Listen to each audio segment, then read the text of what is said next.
Good evening, one and all. Today, I, Dr. Jayanti Ghosh, I'm going to speak about the emerging coronavirus COVID 19 disease and its implications on various branches of dentistry along with pediatric dentistry as a whole. This COVID 19 is an infectious disease that was caused by coronavirus novel 2019 and it's being 7 months down the line.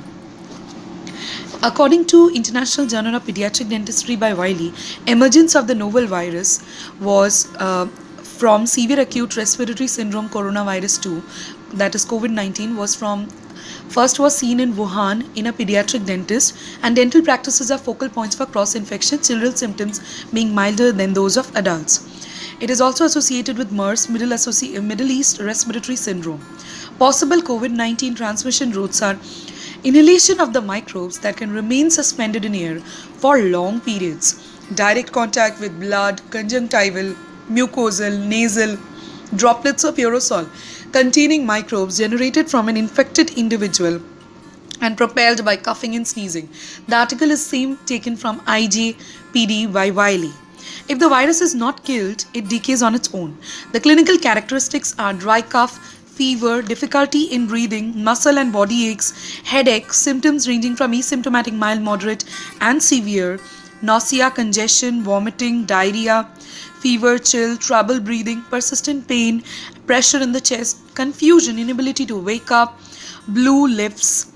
It was also seen in CDC.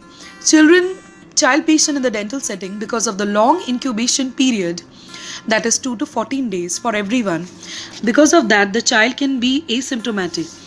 All patients should be considered as potential carriers of SARS-CoV-2. And dental settings are more likely to have this virus because of dental chair, handles, spittoon, dental instruments being expressed to them. And the virus remains for a period of 72 hours. Dental professions are in high risk of this virus because of aerosol generating procedures. An infection preventing checklist should be used, including administrative measures, dental healthcare personnel, safety, program evaluation, hand hygiene, personal protection equipment, respiratory hygiene, cough etiquette, sharp safety, injection practices, sterilization and disinfection of patient care items. Role of guidelines and professional judgment. Treatment should only be provided adhering to the local, regional and national guidelines as far as possible. This is our new normal. Globally, telephone-based triage should be given. It was also discussed by Dr. Sanjay Joshi in a seminar, providing safe and effective treatment for our patients while minimizing the risk for infection. Healthcare guidance is being updated with alarming frequency as to how best to proceed in a care setting. And the practices for minimally interceptive concepts are such as atraumatic restorative treatment, sealing by Fisher sealant, silver diamine fluoride, selective caries removal, and the Hall's technique, as well as your 6-hand dentistry. The removal of the poor hygiene methods also. COVID-19 implications in pediatric dentistry.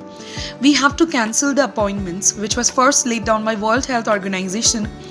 Access to general anesthesia and sedation services, domiciliary care, that is conservative management, personal protection equipment consisting of head cap, face shield, N95 mask, reduction to increase in disease, teledentistry, then reduced capacity and patient flow. Accompanying patients should be less allowed to come in the clinic, screening, use of SDF, as I said earlier, minimize the number of visits of an individual, clean hands as far as possible, 1 meter away from other or 5 foot distance should be there. And it is very important to wash the hands because it can never stay in hands for 72 hours. Changes in delivery of care and treatment planning. PPE has an impact on pediatric patients as just the eyes are visible. So for autistic patients, just eyes can be a challenge. Communication is difficult with patients. Inhalation, sedation can be a challenge. This was taken from the article of the Royal College of Surgeons, Edinburgh. And regularly and thoroughly clean your hands with alcohol-based hand rub. First, look at this economic impact of COVID-19 in dental practices. Dental practice status, that is open and business as usual, that is 0%. Closed and not seeing any patients, 19%.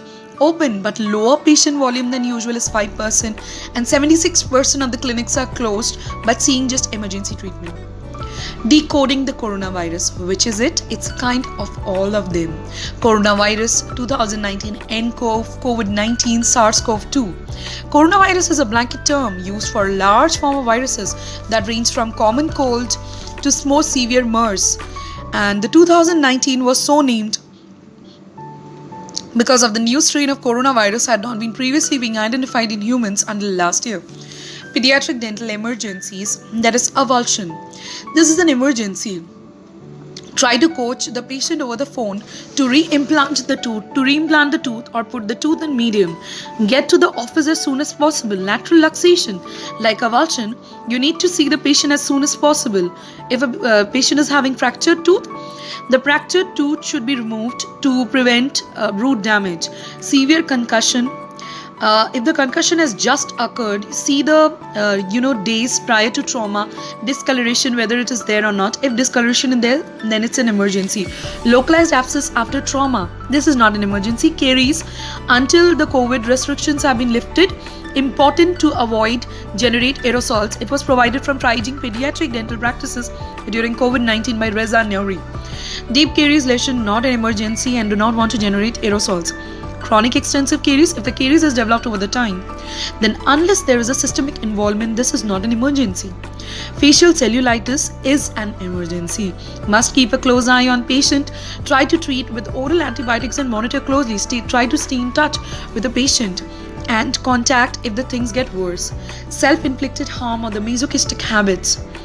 Be patient, apply ice, anti-inflammatories, monitor, apply mucopain, over-retained teeth with gingival infection.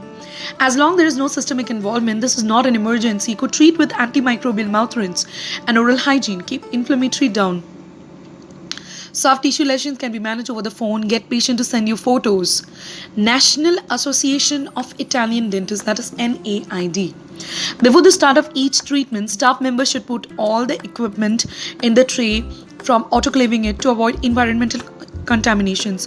For children who are able to split, pre-procedural mouth rinse with 0.5 to 1% hydrogen peroxide should be used. Dentists should avoid or minimize operations that can produce droplets or aerosols. Forehands technique should be applied. However, for avulsed teeth, storage, medium, extraoral dry time, degree of tooth material, patient cooperation should be considered prior to reimplantation. For severely luxated tooth, repositioning and splinting should be the best treatment. However, in case of severe dental emergencies, for those children who will not accept treatment in the chair, general anesthesia is the best therapeutic child to provide. So here I come with the conclusion that is in the scientific literature, there may be limited information on the model.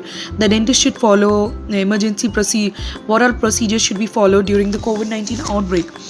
But we must access reliable information for the prevention of transmission of nasal congestion or oral mucosal habits. Standard precautions must be taken. 79% alcohol should be given. So hello guys. So you must take all the preventive measures to prevent yourself from this harmful COVID-19 infection.